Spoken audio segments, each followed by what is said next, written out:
Welcome to the Run to Remember Challenges Coaches Box. In today's episode, we share the interview with Paul Watkins, hosted by Lockie Baines, Pete's son. Paul is an ultramarathon runner, author, and a longtime supporter of Hands Across the Water.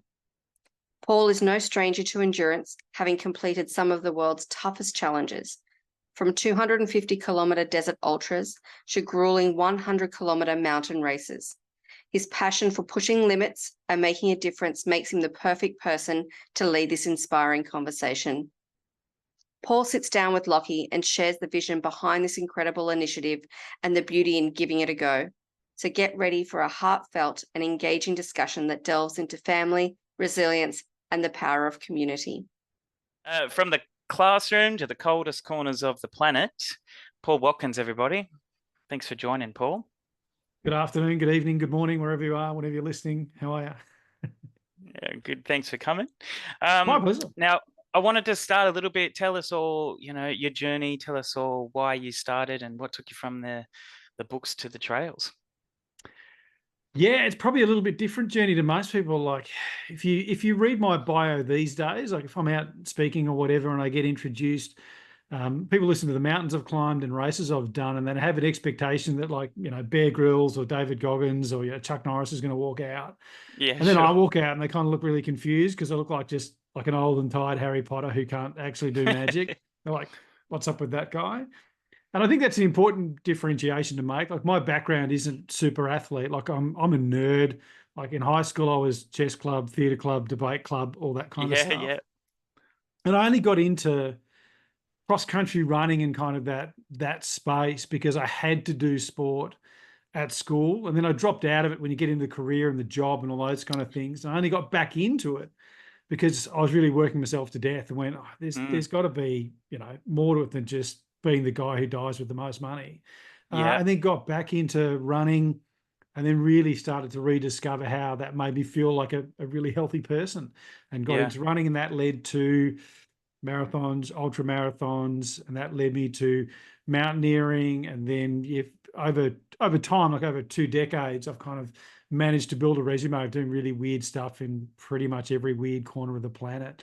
No grand plan. This wasn't, 5-year plan, I'm going to do this. It's just follow the nose. Can I do that? I don't know. How do we find out? Okay. We have a crack and we see what happens. And that has led me to do some really weird stuff and open a lot of doors to experiences I just would never have dreamed of back when I'm going, gee, I wonder if I could run 5K without having a heart attack or falling over. And you just keep chipping away. And that's led me to do some weird stuff. Still a nerd, but I'm a nerd with a better resume now. So. Oh, yeah. Oh, it's pretty impressive. Now, look, you touched on a bit there, all the different things you've done. I can imagine you've left some blood, sweat, and tears on a lot of different trails.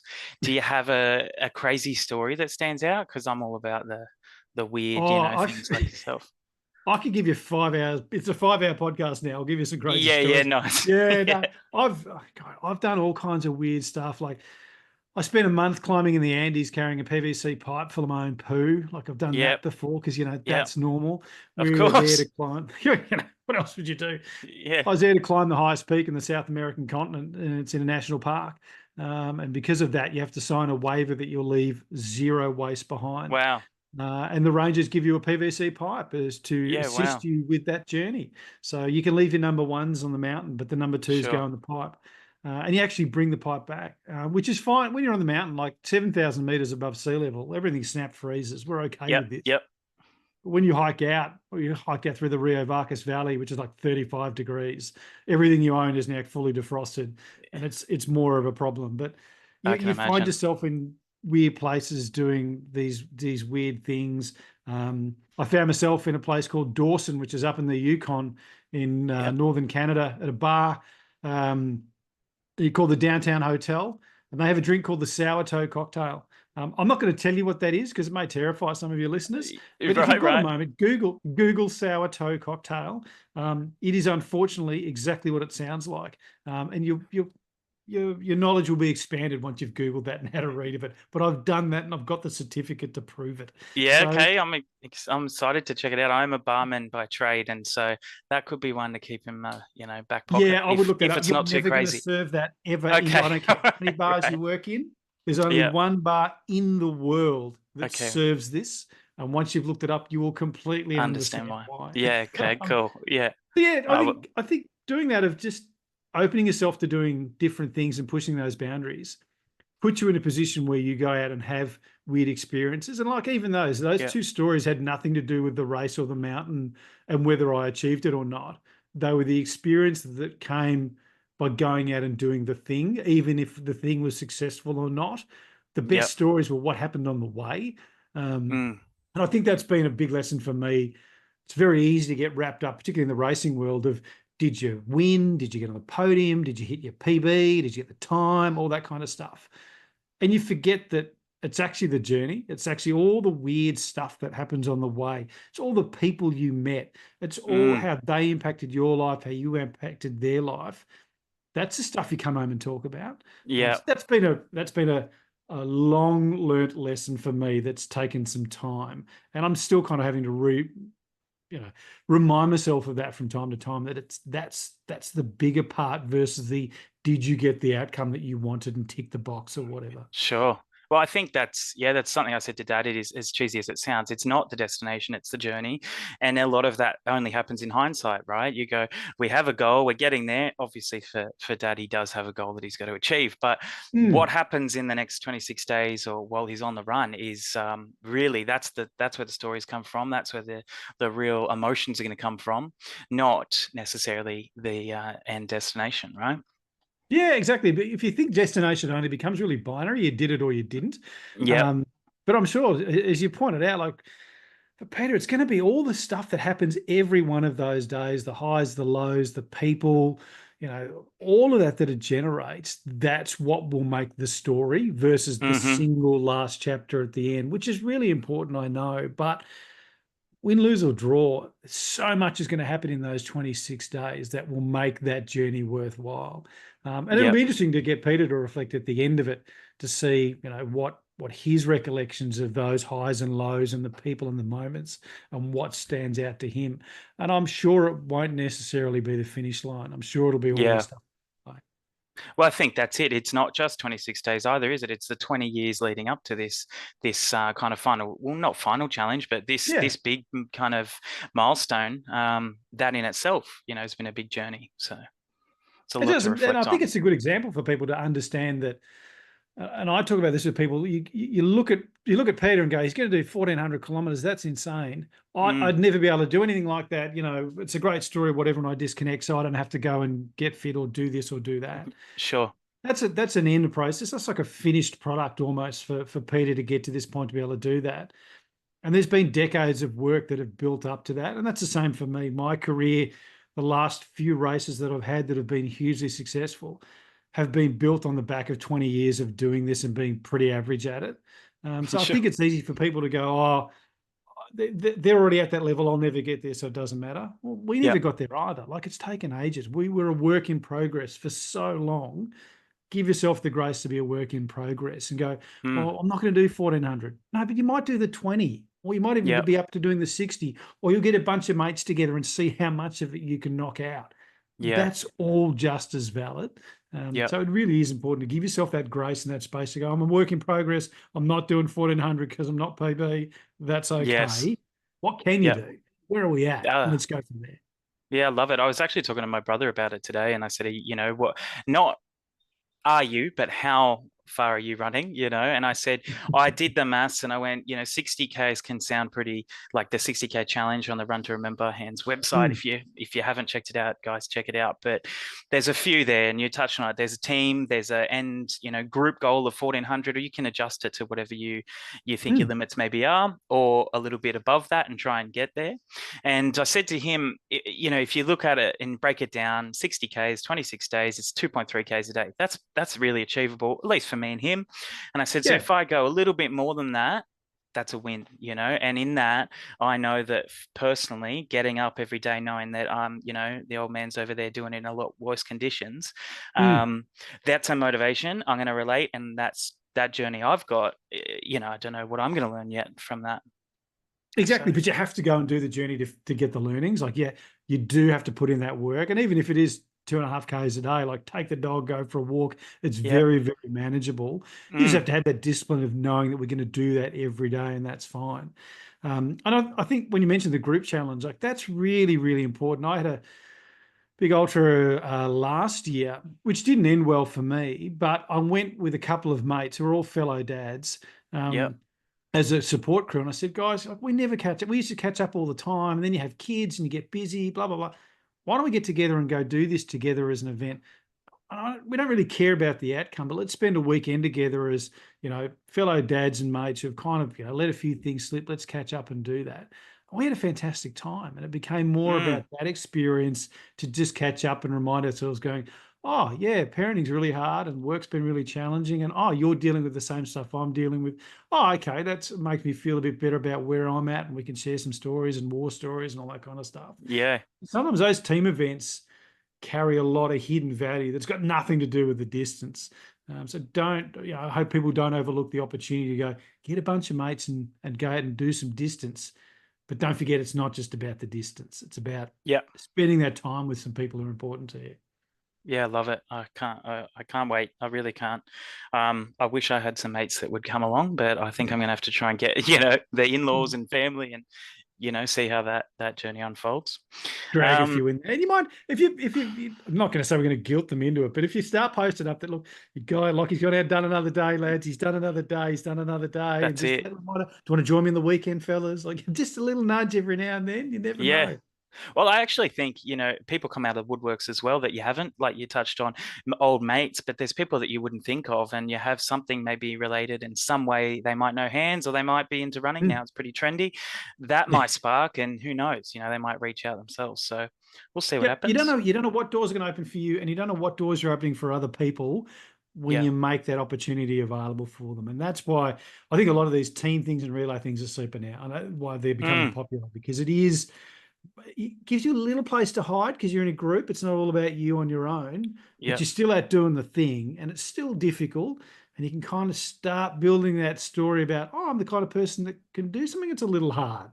I wonder what I can do next. And then it kind of starts to build, and that's how they get you. Next thing you know, you're doing crazy stuff. Yeah. I don't know about that, but we'll see. We'll see. Touch base in the year. We'll see where you're at. Yeah, that's it.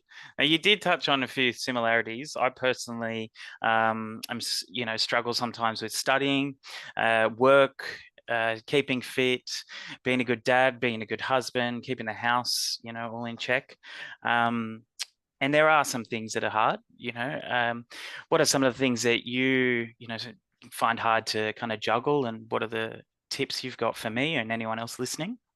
It's brutal. I think that's the first thing is, I was chatting to someone about this the other day. Parenting is like the toughest gig in the world. So I think it's very easy to look on the socials and look at other people and compare yourself to them and think that they've got it all figured out and that your dumpster fire of an existence is the one-off.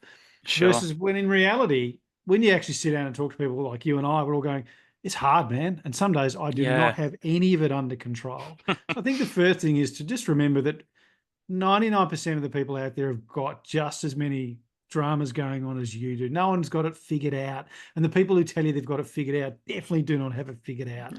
So don't worry about that.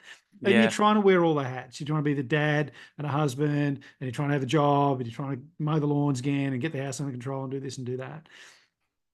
Understand that you won't always get that under control. In most cases, it'll be you're swapping hats, and that's a little bit crazy.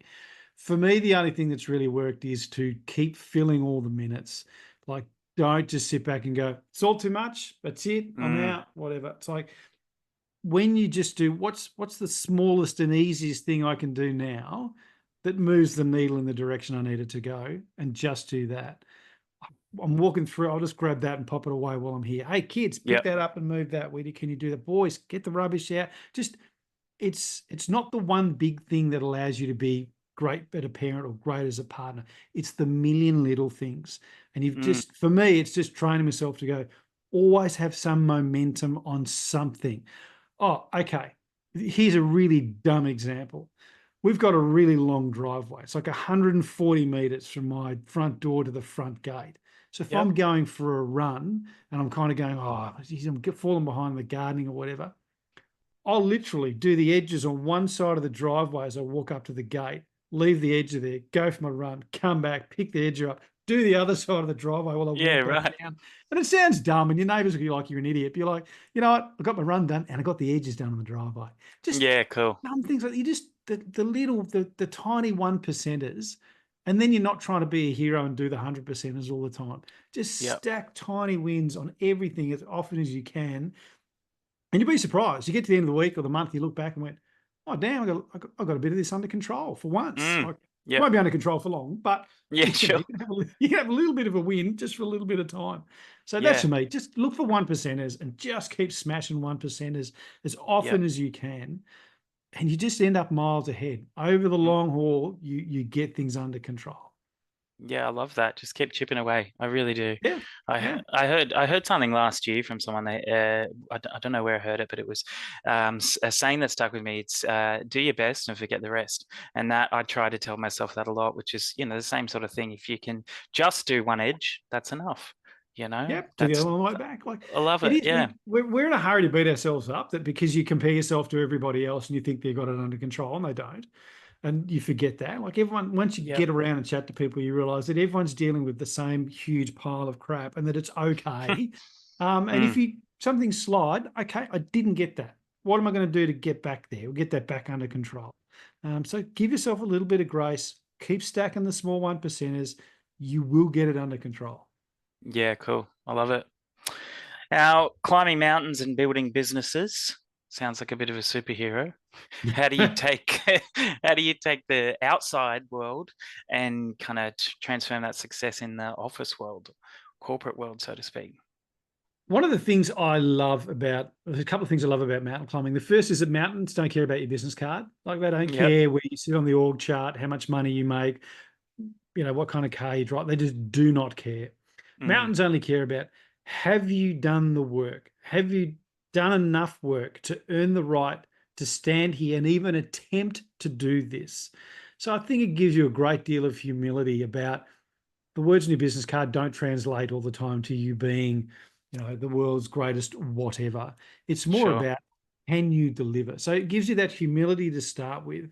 And then it really is about deliverables. It's not about how much you can talk about it or, Gantt chart it out or have the best strategy on paper. It's, what did you deliver?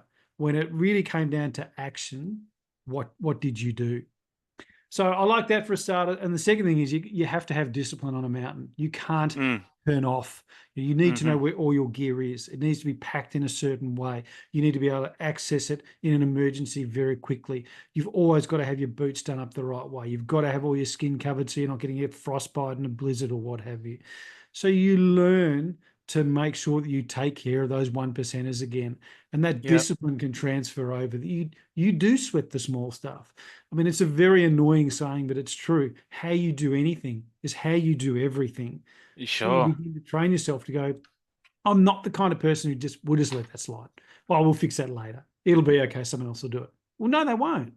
So you train yourself to behave that way. And it permeates your entire life, work, home, sport, whatever it is.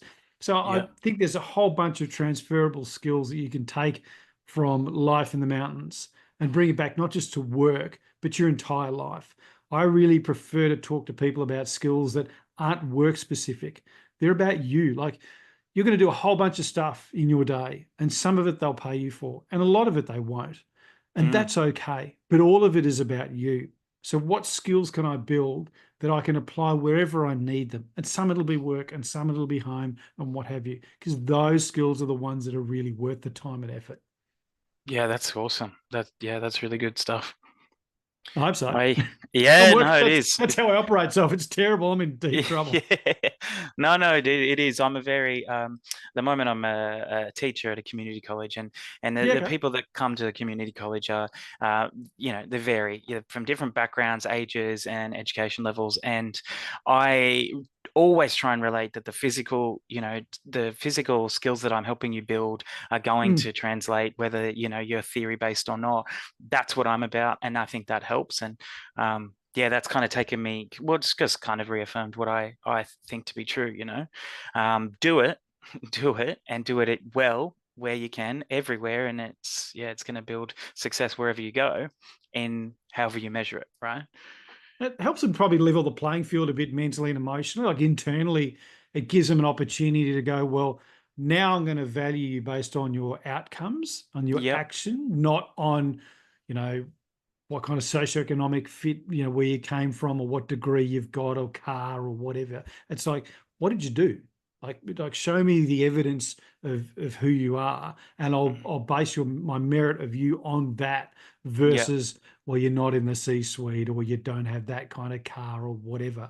It's suddenly it helps them internally, I think, level that playing field. Going, okay, it's about me and what I can produce versus where I landed on the start line, which often has nothing to do with them at all.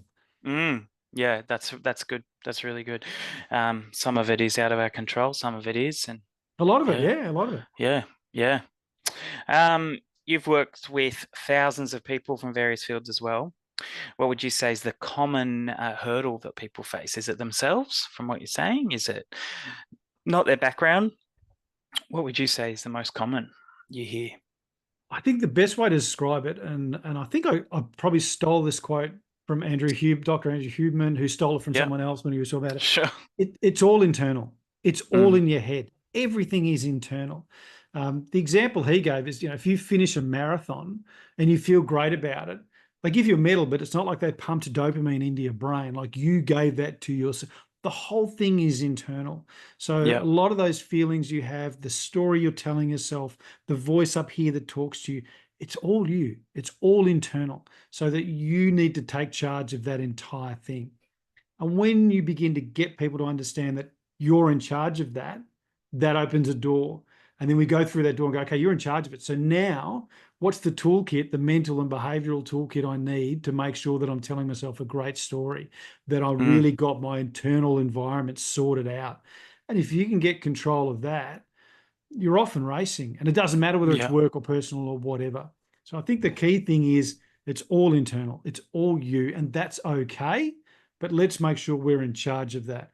Well, how do I do that? Okay, well, let's look at the toolkit of how we get that under control. And so, and it's not, you got to shave your head and wear a saffron robe. It's like a lot of this is just understand you're a human being and how you work. You're getting your sleep under control. You're managing your stress. You're getting your sunlight. Do you have a network of friends? Do you think about what goes in here and what comes out here?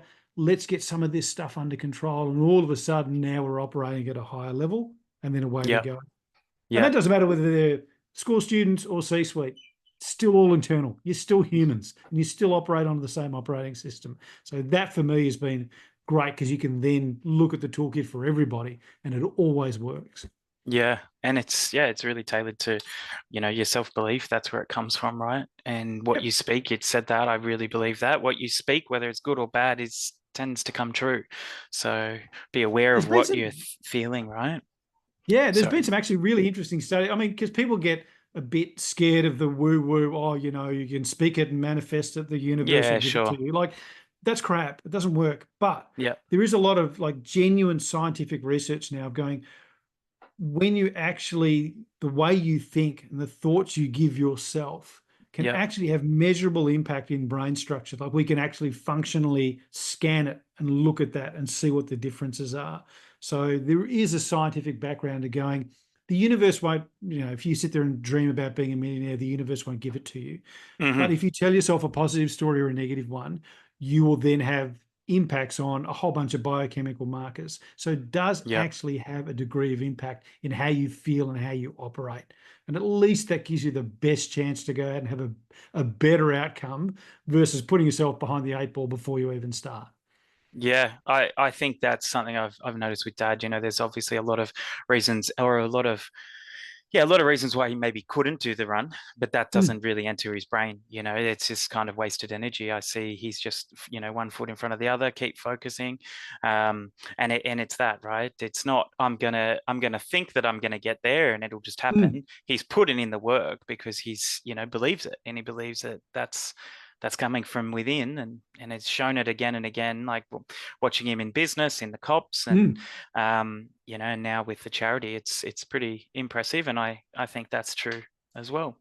He's had a few hiccups too, hasn't he? Like it hasn't been smooth sailing the last couple of months. He's had a few bumps in the road. Like it's not like it's all gone perfectly to plan, but that's part of it, isn't it? Of being prepared for that and understanding that's just how the world works. Like, it's not a Hollywood movie. There's stuff will go sideways at all Yes. times. So Yeah. how do we deal with it? That's it. It's not how, if you fall, it's how you pick yourself up. And I Yeah. said that to him when he said it. I said, "Oh, this is so cool. You know, you're going to get a film career. You're going to," like, I'm a bit, I guess, I don't know, dramatic. I said, "What, Yeah. are you going to add some drama? Are you going to, like, on the run?" And he said, "Oh, mate, there's going to be enough that just happens. We don't need to add any." We've got enough. Yeah. Yeah, that's it.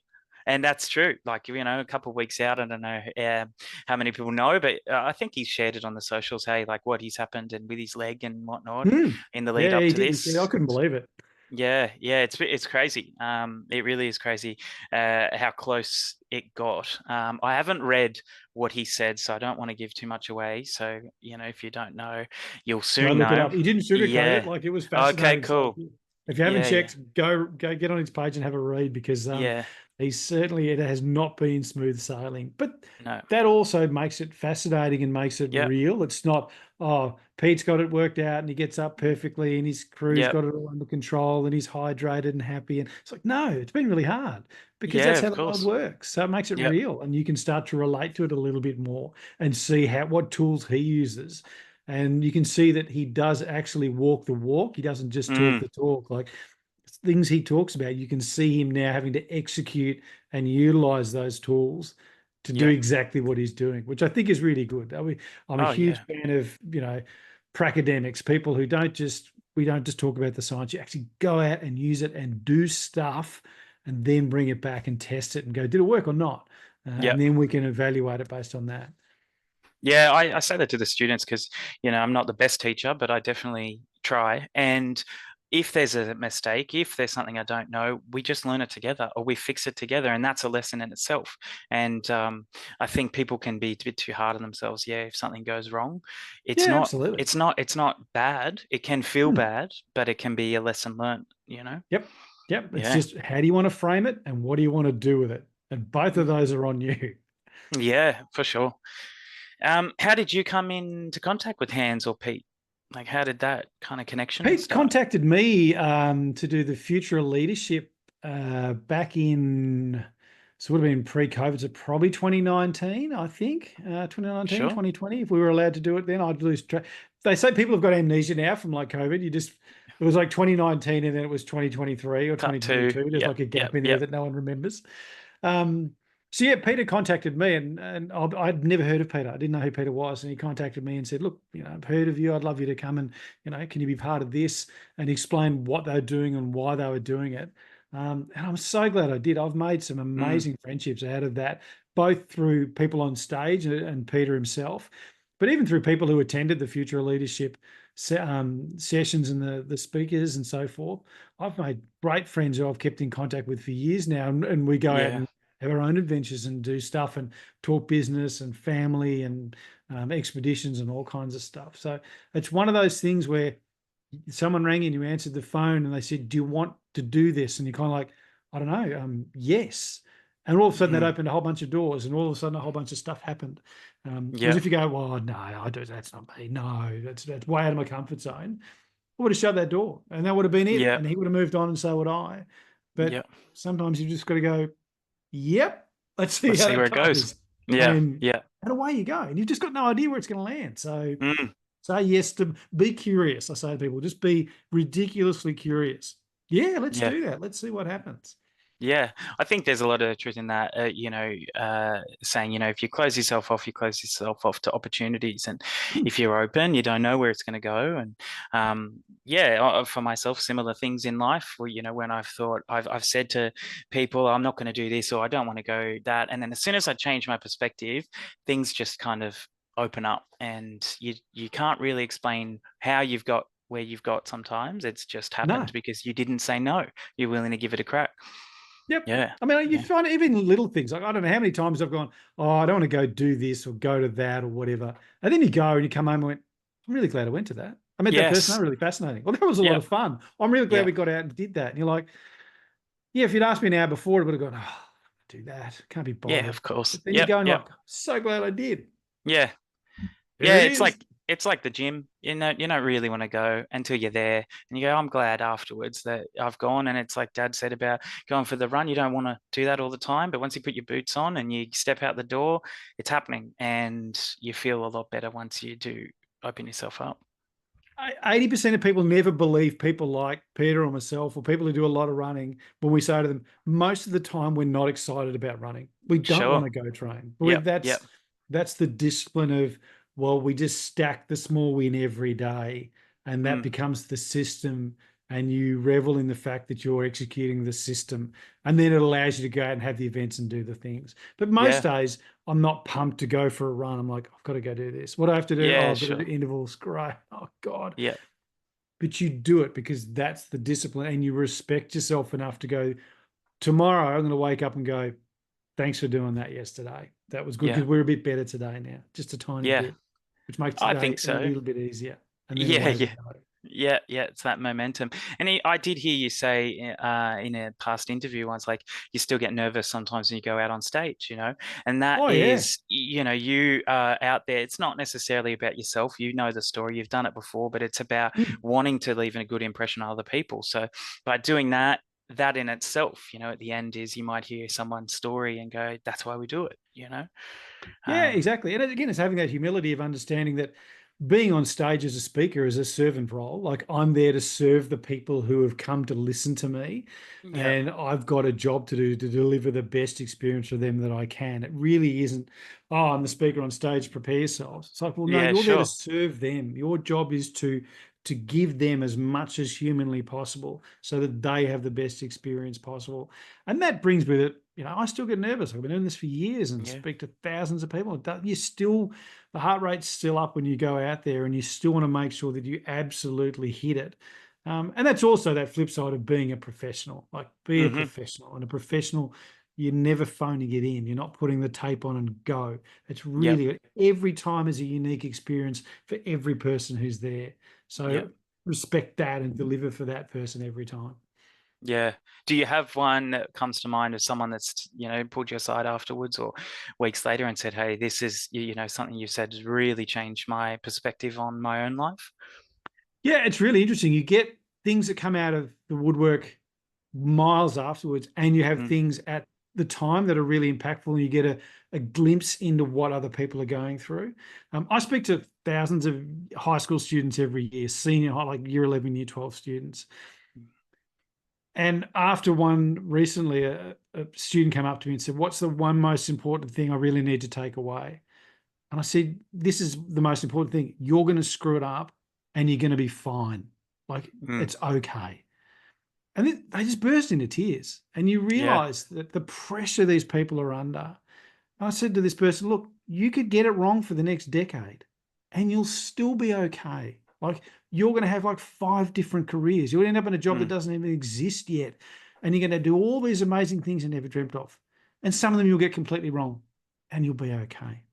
Yeah. So that gives you the insight. And then I've had people contact me like months and years later going, I heard you talk about this and I went home and I've decided to do this. I've changed career, or I signed up to go do Kokoda, or I'm going to run a half marathon, or I just want to, do this or do that.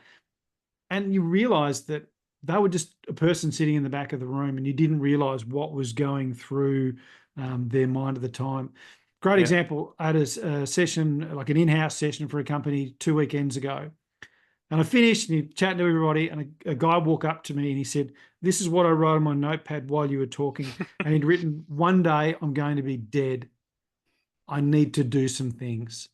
Sure. You're like, job done. Like, I don't, I didn't tell you how to be a better exec, or, get up and do your sun and get your coffee at the right time, or cold plunge. He just said, no, I'm dead one day. I've got some stuff I need to go do. You're like, right, that is exactly where we wanted to land you. Fantastic. So that's pretty powerful. Like, it leaves you with a good feeling to go away with. Oh, I bet. Yeah, that's pretty good. I've heard a similar thing, about that. It can be a bit grim if you don't give the backstory, but if you wake up in the morning and go, I'm going to die one day, make the most of it. But it's the truth. If you can make the most of it. Yeah, yeah, but it's like you don't have to get all morose about it. I think it's really about understanding that the clock is ticking for everyone, so you're not unique, so you don't have to worry about it. But the point is, and I say to this when I talk to a lot of parents and dads, going like, don't die for your kids, live for them. That's the whole point. They don't want. They want you to be part of their life. They want you to be fit, healthy, active. Don't just phone it in. Like, this is your opportunity to live for your kids rather than going, "Oh, I die for my kids." Well, how about you live for them? Like, maybe that would be the best gift you could give them and you. So it kind of reframes that whole approach. Yeah, it is. It's a better perspective, that's for sure. Yeah. Yeah.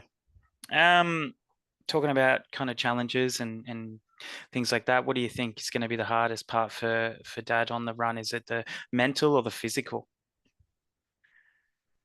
It's always the mental. Physically, you can, at some point with an expedition or with an event that long, at some point your body will just go, you know what? No. And it'll happen. Doesn't matter what distance it is. Like, I've had it happen in marathons. You get to 35 kilometers and your body's like, get lost. I'm not doing this. Yeah, sure, and sure. I've had it in expeditions that are like 600 plus Ks long, and you go to a point where your body's like, nah. So it always ends up being mental, having that discipline and that belief in your system and the reasons for why you are doing what you are doing that allow you to get past that governor switch in there that's turning off, going, hey, turn it down, Pete. Like, this is terrible. You're going to hurt yourself or whatever. Yeah, of course you are. This is going to end easily. There really is having that mental fortitude to be able to execute day after day after day. And you back that up by having good systems behind you and how you execute every day. You got to be drinking, you got to be eating, you got to be recovering, you got to be up and have that right frame of mind every day and moving forward, and understand that at some point you will hate it. You'll hate everybody. You'll hate the world, your shoes, the tree, everything. Yeah. And you'll get through that. And you just need to accept, recognize it, feel it. Yep, I knew I was going to reach this point, and here we are.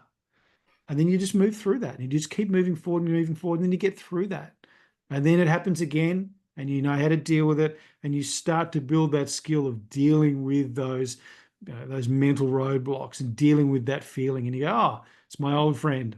Welcome. Yeah. I knew you were coming. Yeah. Let's go through the dance. Let's move forward. It's be a bit slower than we wanted or a bit harder than we wanted. It's going to take a bit longer than we wanted, but we will keep moving forward. So I think for Pete, the challenge will always end up, for everyone in that environment, it always ends up being mental. But I believe that he is really, with this, the run up and how he's approached all the highs and lows on the way, he'll have that toolkit locked in, ready to go to deal with those things. So for Pete, I'm just looking forward to seeing him just execute day after day after day. Yeah. He just keep delivering, and he's the kind of guy who'll do it. Yeah, I think so as well, and I think everyone I've spoken to agrees. I think he's obviously got a very deep personal attachment to hands and what this represents. I touched on it before. It's 20-year anniversary, 2004, tsunami happened, and there's a lot of tough things along the way. It's a tough time when it happens. You've seen a lot of different things. How can we? Anyone looking at personal challenges from the past, how can you fuel that for the future? Yeah, it really is at understanding why you're doing a thing. I think, and for Pete, obviously it's external, like he's doing it for the benefit of others, which is incredibly powerful. And it doesn't always have to be that. Like, for some people, it's okay to go, I want to do, the thing that's the right level for you because it's for me. And it may also be for someone. I want to do it for me and my kids, or for me and my partner, or just for me to be a better dad, or whatever it is. Sure. But understanding why you're doing a thing versus going, oh, just whatever. We'll see what happens. Particularly when you know it's going to be that hard. And I think because Pete has such a connection and such an understanding of why he's doing it, and has a frame of reference about what hard things really are because of his background and what he's seen, he understands that there's hard, and then there's hard that you've chosen, and then there's hard that was put upon you and it wasn't your choice at all. And they're very, very different things to deal with. So it would not surprise me if Pete comes up to those hard things and realises that they're a choice that he made to be in that hardship. And by that, it's a privilege almost for him to go through that, because he's seen a lot of people have had to go through hardships that they didn't choose and they didn't have any ability to control, whereas he's got that. And so I think he will reframe it in that way, and that will be very powerful for him. So I hope he gets an opportunity to kind of share that as he goes, and people can see that. Hopefully, they'll probably actually see that happen in real time as he goes through that process mentally and emotionally. Yeah, definitely. I guess that kind of answers my next question, which was anyone else going to embark on, something as crazy as this? If they're doing their own 20, 40, 60 run to remember, what would be the biggest piece of advice that you've got? It is kind of looking at why you're there. Some of it's a choice, and for people that join the challenge, it is the motivation is there for different reasons. Is there a kind of standout piece of advice you might have for anyone else? The other advantage of doing these things is, like, if you're looking at it going, oh, I'd love to do the 20K, but that seems like a lot. And for a lot of people, that is a lot. Like, for a lot of people, doing a half marathon, 21Ks or a full marathon is a lifetime achievement. And that's completely valid. Like, you look at Pete, go 1,400 kilometers, like, oh, I'm going to do the 20. It just doesn't count. Like, no, it counts because it's relevant and relative to you. Yeah. And the advantage you'll get is, yes, it will be hard, but when you've done it, you get to keep that. You get to put that little note, and we put it in the cookie jar, and it reminds you when things are tough. You look in that cookie jar and pull out the note that says, remember that time you did that really hard 20Ks? Yeah, you're the kind of person that can do hard things. How do we know that? Because you did a hard thing. Yeah, and then cool. you start, oh, maybe I can do this hard thing. And sometimes there'll be hard things you wanted to do, and some things there'll be hard things that you didn't want to do, but you have to go through. But when you start to stack those little hard things that you chose to do, like the 20K or the 60K or getting your mates together, you get to put that note in and start building that little collection of notes to yourself that says, hey, you're the kind of guy that can do hard things. So sign up for another hard thing. Or when something comes to you that's hard, you're going to be okay because you can do hard things. So let's keep moving forward and deal with it. So there's a lot of hidden benefit in there that serves you long after the run's done or the event's done. So don't sell yourself short. Yes, it will be hard. That's the point. Go do it. And then put that note, your little note to yourself in the cookie jar about the fact that you did a hard thing, and pull it out when you need it. Yeah, real cool. I'm going to wrap it up here, and I just wanted to see, do you have any personal message for Pete while he's out there, sun beaming down? Is there any final message Hope your shoes don't melt, PB. It's going to be crazy hot. Thank you for being an inspiration for all of us. Thank God you gave me that phone call that day to go, hey, do you want to come and do this with me? Because it's been an absolute privilege to see Pete and PB in hands and understand what they're doing and evolve. And it's been so amazing to just be the tiny little part of that and see that journey. So, mate, we're all going to be cheering him on. He knows that. I hope he remembers that. And I encourage people, do your 20, do your 60, get your mates together, or at the very least, just follow on the journey and see what happens and start taking out of as many little things as you can, because there'll be bucket loads of it. So good luck, PB. We're looking forward to watching, and we'll be cheering you on all the way, mate. Yeah, I love it. All right, Paul, thanks so much. It's been an honor chatting. I've learned a lot, very insightful. Take care, and I'll maybe see you out there on the trails one day. My pleasure, Lockie. Cheers, mate. Cheers, mate. Appreciate it.